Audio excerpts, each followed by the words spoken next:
Welcome to the Hidden Why podcast. This is episode 1032, my interview with Ashish Goel, and we're discussing his book, Drawing on Courage. Enjoy. Ashish, welcome to the Hidden Why podcast. Great to have you here today. How are you? Thank you, Lee. I'm well. How are you? Yeah, doing well, mate. Doing well. We've got a bit of rain coming through today, which is pleasing. Not too much, I hope. But and whereabouts are you in the world? I'm in Gurgaon, India, which is a city close to Delhi, in the north of India. Yeah. And born there? Yes. I grew up here and I've spent most of my life here. I spent 4 years living in the United States. But other than that, I have grown up here, seen the city change and morph. Yeah, nice. What's the, I was just saying post pre-interview that we had a plan to go there for a holiday for 3 or 4 weeks, and then COVID hit, so that was squashed. But what's the best cuisine where you are? Oh, say that again. What's the best cuisine where you are? The best cuisine. You can get a whole. I mean, it's Delhi, so you can get a whole range of Indian cuisines. Yeah, one that I might imagine you would love here is Mughlai cuisine. So you have really great chicken tikka, you have great naans, but you can also sample cuisines from other parts of India. So there's some excellent South Indian restaurants. Yeah, it's a good. Oh my God, it's one of my favorite cuisines in the world. So South Indian, everything in Indian. Yeah. Anything and everything, I think. So, that's why we were planning to go there, obviously, to see the culture too. But, mate, that's not why you're here today. You're here today to talk about your new book, which is called Drawing on Courage, Risks Worth Taking and Stands Worth Making. You're a designer by profession, right? A creative type? Yep. Yes, creative type. I like that. And you've helped businesses get off the ground with their design and, I guess, creative innovation. And you're currently working with is it a sparkling water company startup? So I do two things. I have my own small business, which is a sparkling water company. Yes. Okay. And I work with technology companies as a product designer. Usually these companies have some sort of a mobile app. So the company that I'm working with right now is called Blinkit. It's one of those companies trying to bring groceries in 10 minutes. And I work on what they call the product, which is figuring out what is most helpful features that users want and then building those features in the application. So those are the things I do professionally. So Blinkit is about delivering groceries to someone's door in 10 minutes.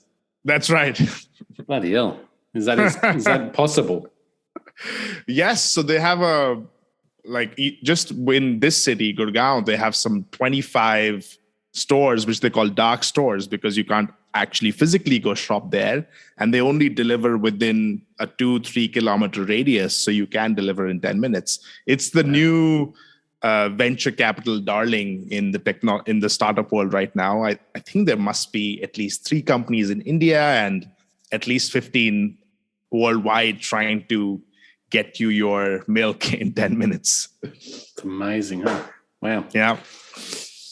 Yeah, okay. So fairly diverse sort of background, I suppose. And your book, I mean, what drew you to writing this book? Yeah, so the book is called Drawing on Courage. It's a comic book. Half of the book is made of little comic strips and a guidebook about finding courage in one's life and work. What inspired me to write the book was I spent 4 years in the United States studying design. Where I was studying design is called the D School, the Institute of Design at Stanford. And what their focus is to not teach design to designers, but teach design to non-designers. They get business students, law students, executives, and then say, hey, here's the way designers think about problems, approach problems, and you can take that to your own context. So I was really pumped having learned all those skills, and I was excited to bring them back to my country and the organizations here. I think what I felt, I joined a tech company here, and there were a lot of moments where I felt these skills and knowledge actually fell short, and you needed something more to proceed. It might be having a difficult conversation. It might be making a case for something that you feel is the right thing to do.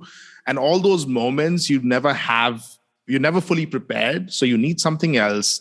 And when I reflected on what that was, for me, that was courage. So that inspired me thinking more about it and spawning this book. Right. So courage is, I think you're absolutely right. I mean, we need to take more courage in life. And I think it's one of those traits that will help us live a virtuous life. What is courage to you? How do you define that?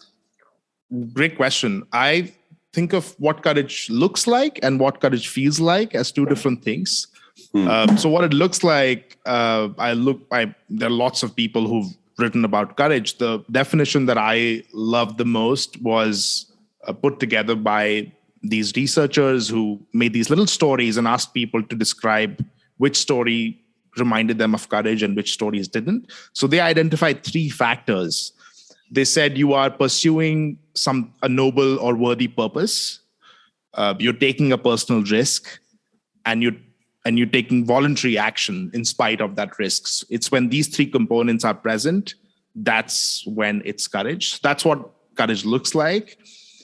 What it feels like, I think, is very different. Just going back there. So the first one was pursuing a noble or worthy cause. Yes. Taking some level of personal risk. And the third one was voluntary action. It's you choose to do it. There's no one else pushing you to take action or not take action. And what it feels like in the moment is very different, because what you feel in the moment is fear fundamentally, because you don't know how things are going to play out. And yet you're getting pulled by whatever this purpose is, be it personal or something more ethical. And in this ambiguity and dilemma, you have to take action and then deal with whatever the consequences are. So what it feels like, I call that the journey of courage with 4 stops, which is fear, your purpose, action, and change. So how it feels in the moment and what happens afterwards. So that's how I think about courage. How it feels. Yeah. What it looks like and what it feels like. What's the advantage of taking courage and trying to be more courageous in life?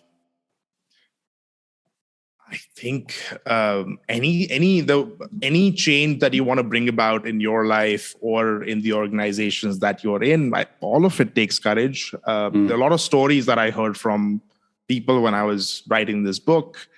There's a friend of mine, she's an entrepreneur. There was a day when she couldn't pay her employees the next day. So she was on the whole night. She stayed awake, not sure what to do. And then the next morning, she called one of her clients and said, "Can I get an advance on a project that we might do for you in the future?" And they said yes. So this moment of her not knowing what to do took courage. For her, that took courage, and that gave her a shot to keep her company alive. It could be something like, if you want to ask someone out, like that takes courage. If you want to give someone feedback within an organization, that takes courage. So I think navigating all of these scenarios, which can be either a little or a lot scary, it all takes courage. And unless you do that, you can't get to the changes that you can't actually reach the purpose that you feel is worth fighting for. So I think all big and small changes in personal life and organizational life, they all take courage. That's why I think it's fundamental. Yeah, and I guess it's one of those things that many people, would love to have more of courage, because I guess if you are self-reflective, you can identify with, the things that you'd like to achieve in life or would have liked to have done. And it was in those moments where you didn't have enough courage to proceed. And maybe there's a part of regret in that as well. I can certainly relate to many instances like that. Absolutely. But it's that courage that helps us create that life that we want. If we want to be responsible for our life and live a life of our choosing, then we need that courage to be able to do that. And I think those are excellent moments for reflection. I think I remember a moment in one of the organizations I work for. and we were trying to sell advertising on, on the like most applications do. And we debated removing the small word that shows ad on the actual advertisement, and those are the gray areas that you're navigating. And I remember at the moment we went with some broad message, which I think was borderline obfuscation. So now when I look back at that moment, I'm like, you could have acted with more courage. So I think those moments of reflection are the perfect moments to actually investigate that. Okay, what happened? Why did I not do it? What was missing, and why did it matter? I think that can help clarify the things that mean the most to you, and also help make more courageous choices downstream in your life. Yeah. Yeah, I suppose those steps you talked about, fear, purpose, action, change. I don't know if you talked to them as steps, but more the way it feels. Is that right? Yeah. It's. I think of it. I mean, sometimes that journey is very compressed. Like, imagine if you have to do something tomorrow. Like you can't really split those apart. But sometimes when you have time to make a decision, for example, one thing I imagine people mull over a lot is starting their own business. Yeah. Now that can be a much more elongated journey where you might be worrying in the beginning, what's going to happen? What if it fails? All of that. And then eventually you do it, and then, you deal with whatever happens. So it can be a compressed moment, or it can be an elongated journey. But I'm at least in the book, I portrayed them as these 4 stops of the journey that you have to go through no matter what. I think you're right. I mean, you identify with that fear, and that's the first signal, isn't it? And then if you can, and you correct me if I'm wrong here, but I'm just sort of feeling it out myself. If you can connect with that fear in that moment, then you can sort of try and think about the purpose of why you have that fear, and by taking action, what purpose that can bring you to, and what change ultimately you want to achieve. And that could be big or small. I mean, I had a moment the other day where I wanted to talk to someone about a particular topic that was quite important, but quite hard to do. So I had that fear of doing it. And there was a moment where I just identified with it and said, no, I've got to be courageous here, and I'm just going to do it. And I took the action, and the result was lovely. It actually turned out well. And how did you gather? How did you draw on your courage? What was the way you got yourself to actually do it? I actually looked at it from the other person's perspective and said, if I don't say this, how does that affect them? Right. And that's sort of what pushed me to do it, because I was, selfishly thinking about myself and how I felt about bringing it up, and maybe just avoiding it makes it easier for me. But actually, by talking about it, I was hopefully going to, give them something that they deserve, and it'd get it off my chest too. That's such a great example. And actually, in the book also, when I think about what is the context in which people can practice being courageous more frequently. Yeah. And I think that's interpersonal communication, whether that's with a friend or with a spouse or at work, because it's these conversations where you're like, should I say that? Should I give this person this feedback? Should I have this difficult conversation? I don't know what's going to happen. You don't want to hurt them. And like you said, ultimately, the clarity that you found was that it was the right thing to do for whoever this person was. That was your purpose. And then you were willing to take whatever risks came with it and deal with your fear. Yeah. So what a great example. And I assume everyone would have examples like that. What other advice can you give us to practice high levels of courage? One of the things that I mentioned in the book is about navigating and dealing with your fear, because that's always the thing about courage is that you can never be fearless. You have to take action while still feeling some of the risk and feeling some of the fear. And fear can really stupefy you. It can stop you from ever moving forward. So I think about fear in 3 ways. One is that you unmask it. You actually recognize what it is. You get used to it. and then you can reduce it wherever you can. So I think a good example is getting used to what fear feels like. There's a story in the book, which I learned from a classmate when I was a student at Stanford, where he said, I'm going to go around and hear a no every day. Like I have to be rejected at least once a day to see what rejection feels like. So he would go, ask for an extension on an assignment. He would go ask for like, oh, is the shop closing? Can I still get a scoop of ice cream? And, often people would say, sure. So that was a great outcome, but he would keep doing it until he would get rejected at least once. And his goal was to get used to the feeling and fear of rejection. So one advice is that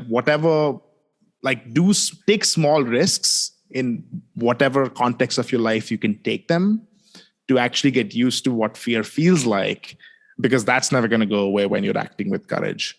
Another great things that I think designers do sometimes is they post small pieces of their work on Instagram, right, to expose their work to the world. But that's like a small risk versus putting on an exhibition or something like that. So that's another way in which you can smallify that action and know what fear feels like, to then be able to deal with it on an ongoing basis. I like those initiatives or opportunities where you can, just seek out opportunities to put yourselves in those moments where it's not going to be devastating. The risk is lower, I suppose. Yeah. Yet the courage is still required. One thing that I tried once was talking to strangers. I said, okay, even if I just get a hi in and I get no other response, that's okay. And if I strike up a conversation, that's even better. That was one trick that I tried to feel less awkward about striking up about a conversation. And what a great one anyway, because how paramount are conversations, and if you can be that person that can say hello and have a conversation with anyone, I think you're going to benefit greatly regardless of the courage it might take. Another one I heard of a while back now is like going into a coffee shop and ordering a coffee and saying, can you give me a 10% discount on that? Right. Did you try that? Did that? I never did actually. I don't think but I've done that actually. I have a story. It was when I was a child, and I think I really wanted a sausage roll, and I only had a small amount of change, and I needed another $1 or whatever it was back then. Yeah. But I still went in and I said, look, can I have that sausage roll? I don't have the money, but would you accept, this amount? Yeah. And sure enough, they said yes. But I was waiting to be rejected. But little things like that, they do help you build up that resilience to rejection, and that can, I guess, help you with that courage piece too. Yeah. Yeah. I think a big part of it for me is just having that higher level of consciousness, of self-awareness. Yes. And you can probably share some ideas there. Maybe you've shared it in the book about how we go about doing that. But certainly for me, if you are highly self-aware, you will be able to connect with the purpose of your moments more greatly. And so in those moments where you feel fear, you can decide whether, okay, by avoiding this or moving towards it, how is that aligned with my purpose and my values? And I think if you can connect with that in those moments of fear, then you will make a better decision on how to proceed and how to act. And certainly that'll lead you in the better direction, if that makes sense. No. It's a great point. I think having a reflective practice or just even if you don't have that practice, just being in the habit of that is fundamental, because I feel like fear and values, they push and pull in opposite directions. And like the story you mentioned earlier, when you stopped and thought about why you needed to have that conversation and the clarity you found about, okay, this is important for them, irrespective of how I might feel. So, and the purpose value stuff, that's the bit that gets fuzzy. And until you stop and clarify, okay, I have to do that. And I still don't have an answer sometimes, because the business that I started that a few years ago. And there have been lots of moments where I feel like, oh, it's not working. It's a drag. And then I have to stop and reflect about, okay, what does it still matter to you? Does it still count? Why did you start that in the first place? And having that clarity then can give you some fresh energy to keep going. Yeah. So that reflective practice is important on both ends to unmask your fear and also clarify your values. Yeah. Do you do some sort of meditation practice yourself? Because I think that's a big part to higher level of self-awareness. I have tried that on and off, and I have never really I have not been able to make it into a habit. Yeah. So you do anything? Is there any practices you like your daily routines and things that you think help you with your overall courage? Do you like Julia Cameron's work? She wrote The Creative Way, The Artist Way. I'm not familiar with it now. So Julia Cameron, she has this wonderful book called The Artist Way, and she has a little activity that she advises in the book, which she calls morning pages, which is 3 pages of just stream of consciousness writing that you do in the morning. That I think has been a useful habit about just getting all the junk and thoughts and a lot of why we do or not do something is about our inner dialogue.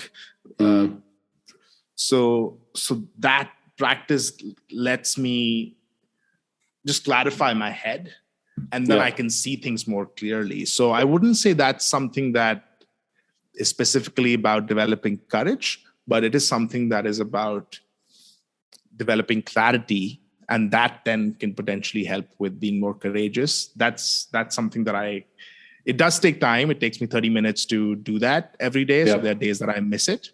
But when I have been doing it regularly, I do notice a certain sense of calm in the way I am in the world. I like it. I do like it. Mate, are there any other things you want to mention about the book before we wrap things up here today? Absolutely. The one thing I want to mention about the book is the book is both a guidebook but also a comic book to bring these inner dialogues and how courage feels to life. I've given form to all of the characters. So fear, values, you, the character, and consequences and change. They all show up as characters in the book. They've been drawn by this amazing artist, Ruby Elliott, who has a great Instagram page as well. So along with getting tools and advice about how to be courageous, you can also laugh and amuse by reading these comics. That's the one thing I would like to add about the book. That's good. And the book is available on Amazon, Drawing on Courage. Drawing on Courage. It's on Amazon. Yes. On Amazon. How can people best reach out to you, say good day, connect, etc.? They can email me. It's goel.ashish@gmail, goel.ashish@gmail, or they can tweet at me on Ashpodel, ASHPODEL. What is that tweet, did you say? ASHPODEL, Ashpodel. It's one of those handles. Podel, okay. Right. It's one of those Twitter handles you make back in the day and then they just stick. Yeah, nice one. No, mate, it's been legendary to connect. Really appreciate it. Thank you, Lee. Great talking to you. Yeah, thank you. And guys, check it out, thehiddenwhy.com. This is episode 1032, so you can check it out at the website there, and make sure you reach out to Ashish for sharing. Thank you, Ashish, and until next time, peace, passion, and purpose. See you soon. Thank you, everyone. Thanks, guys, for listening to this episode. I hope you enjoyed what you heard. I hope you love what you're hearing. If you like this episode, guys, or any of the episodes that you're listening to here at The Hidden Why, please do me a favor by sharing it. You can share it with your families. You can share it with your loved ones. You can do that by using your favorite social media channels, using the icons on the platform that you're listening to The Hidden Why podcast.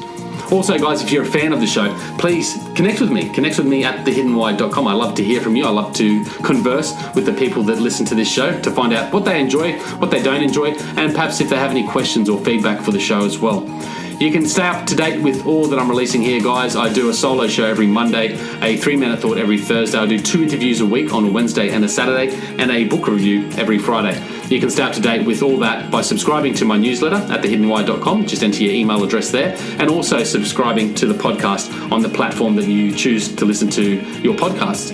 You can also support the show, guys, by using the Amazon links at thehiddenwhy.com. So if you like books, you can get all the books that I review there, and anything else really that you like to purchase through Amazon. So use that link, it helps support the show. And we've also got a deal with Audible, guys. Audible is a fantastic way to listen to all your favorite books. We've got a deal with them so you can get 2 free books when you subscribe subscribe to a 30-day free trial. So check that out again at thehiddenwhy.com. Guys, that's it from me. You know what to do. Go out there, breathe more passion into every single moment. Do everything with greater purpose, and in doing so you will discover your hidden why. This is The Hidden Why. My name is Lee Marnuzzi. Until next time, peace, passion and purpose. See you soon.